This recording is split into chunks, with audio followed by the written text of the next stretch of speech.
We have a brand new siege machine for Clash of Clans, the Log Launcher. Let's tell you everything you need to know about it in this video. Welcome back to the channel then, guys. I'm your host, Judo Sloth. Update sneak peeks return. Yesterday I answered your questions on the invisibility spell from sneak peek 1, and everybody was wondering when the next sneak peek was. Well, it is today, and it is for a brand new siege machine, the Log Launcher. We have seen references to the log on the official Clash of Clans channel, the Log Launcher, my friends. I want to first go over the stats for the different levels and how you unlock it, but then mechanics and gameplay, because there are a couple of inbuilt mechanics to the Log Launcher that aren't in the description that you need to know about. But as ever, I will have video chapters in case you want to skip ahead or review any section. Firstly, we all know that you can unlock siege machines at Town Hall 12 by building the Siege Workshop, but in order to get it to level 4, the Siege Barracks, you need to be at Town Hall 13. So unsurprisingly, the Log Launcher is for Town Hall 13s, but you can donate it right of the way down to Town Hall 10s. Now, it will cost you 16 million elixir with a 16-day build time. Now, within that time, you are not able to construct siege machines. So very similar to the invisibility spell, I would recommend that you have the Book of Building ready in order to complete this upgrade. I am aware though that you probably won't have 2 Book of Buildings, so you may have to make a judgment call on the Spell Factory or the Siege Workshop. We do sometimes get special offers in the shop though, and if you are going to be purchasing anything in-game, be sure to support your favorite content creator with their code in your settings before purchasing. My code is Judo, and it is much appreciated, my friends. I also want to highlight to you that when you upgrade the Siege Workshop, you don't get any extra siege machine slots. You can still only take 3 of them into battle. I am aware it said level 4 for the Log Launcher prior to building it. This is the developer build, how I'm able to bring you the update gameplay, and things are a little bit different to the live build. But let's go through the different levels. These can be subject to change, but here are your stats for level 1. Remember, the upgrades are all for Town Hall 13. It's not like the invisibility spell where you get different upgrades for different Town Hall levels. All 4 Log Launcher levels are for Town Hall 13.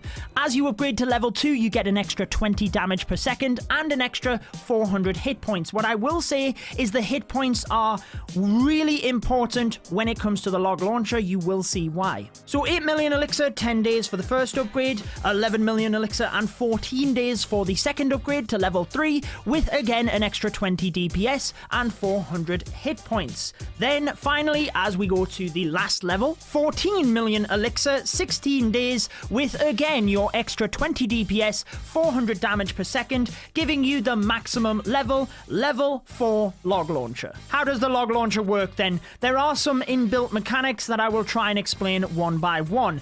This was the first base that I set up to showcase the Log Launcher to you, and I quickly realized that I needed to build another base because look at the logs. They go right on past the Town Hall. They have an incredible range, and the Log Launcher is similar to the Wall Wrecker in that it busts the walls, but it can hit buildings from far away. And the two kind of go hand in hand, because the range of the logs is impacted by the amount of buildings. Let's cover the range first. The range of the logs is 20 tiles. Yes, you heard that right. 20 tiles is the range of the Log Launcher. It will take 5 logs in order to take out a maximum level wall. So the Log Launcher does less damage than the Wall Wrecker, which takes 3 hits to take out a max level wall, but it has such an incredible range that it does have the advantage over the Wall Wrecker, taking out multiple layers of walls in one go. The main disadvantage of the Log Launcher over the Wall Wrecker, which I'm sure many of you will have realized, is similar to the Siege Barracks. The health will slowly decline of the Log Launcher without it even taking damage.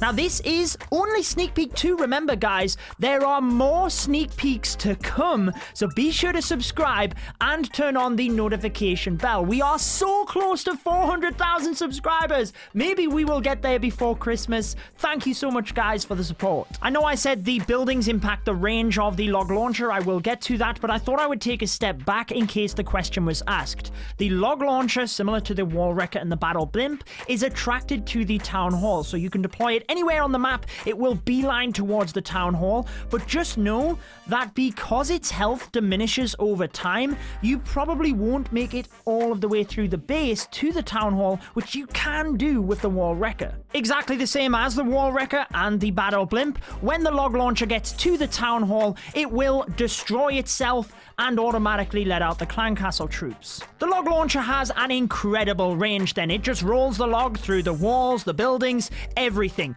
But this is where it needs to be controlled. Otherwise, it could easily just wipe out defenses. I want you to take a look at the multi-target inferno. Notice that the logs are not moving past the multi-target inferno, despite the fact that the log launcher is getting closer to it. This is because in order to make sure the log launcher is not severely overpowered, it will have a range of 20 tiles or 4 buildings.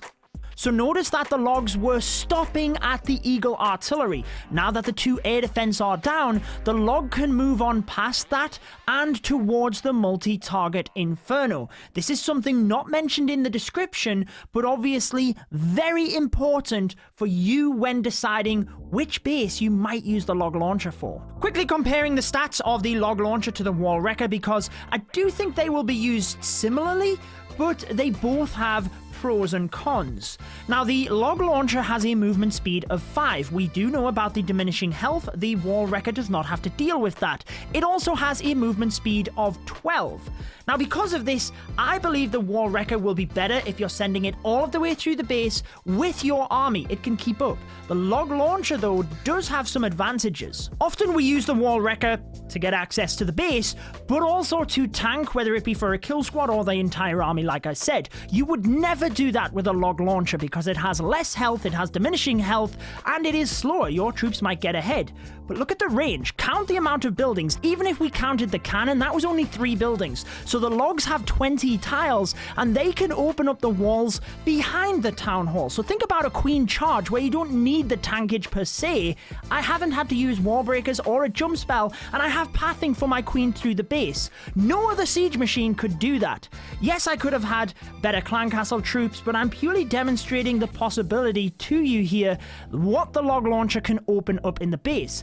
And I think for queen charges, it definitely could be a very good use. As an add-on, I also took out the Grand Warden statue, which I hadn't realized. Had I have deployed the log launcher slightly around the base, I would have easily gained access to the Expo and the Sweeper, potentially even taken them out. But you do have to make sure you calculate the buildings so there's not 4 or more of them, and you do still get the 20 tile range. I also think if you don't need to get all of the way through the base with the wall wrecker, the log launcher could be advantageous. Remember, the lightning spells have changed. They no longer impact the clan castle, but they can still be used. 7 will take down the queen. You now need 6 and an earthquake to take out a scatter shot and an expo. I did mention all of this in my sneak peek video 1, which I will link at the end of this video in case you missed it. But let's move to the log launcher. If you only need to get to the core, it could be advantageous. The first advantage is that it opens up more walls than the wall wrecker. I should have mentioned this earlier, but the logs open up 4 walls, whereas the wall wrecker only opens up 3. So it's kind of similar to the jump and the earthquake argument, that the earthquake opens more than the jump. Your troops have more likelihood of going to the core. You might also take out defenses en route, whether it be a multi or a scatter if you angle it right. But the main disadvantage, you activate the town hall from a distance, and because of the diminishing health on your log launcher, your troops might not get to the town hall when they come out. And sometimes the wall wrecker is your plan B in case the troops walk. But you do have a little bit more likelihood of them going in. It still doesn't outweigh the fact that the wall wrecker is a plan B in my opinion. So those are the pros and cons of the log launcher versus the wall wrecker. But I do want you to let me know what you think down in the comments. How do you plan on using the log launcher? When would you use it over other siege machines? And if you are a dojo member, which is my YouTube membership, membership program, I want you to use your custom Judo Sloth emotes. You have earned them. If you want to get access to the custom Judo Sloth emotes and other exclusive perks, you can do so by hitting the join button on my channel. So those are my thoughts on the log launcher. I think it is going to be fantastic and does have many advantages. If you want to see my sneak peek video 1 though, be sure to click this because it will take you across to there. I also have the subscribe button, much more sneak peeks to come, and I will see you guys in the next sneak peek video. Be sure to have a good day. Take care.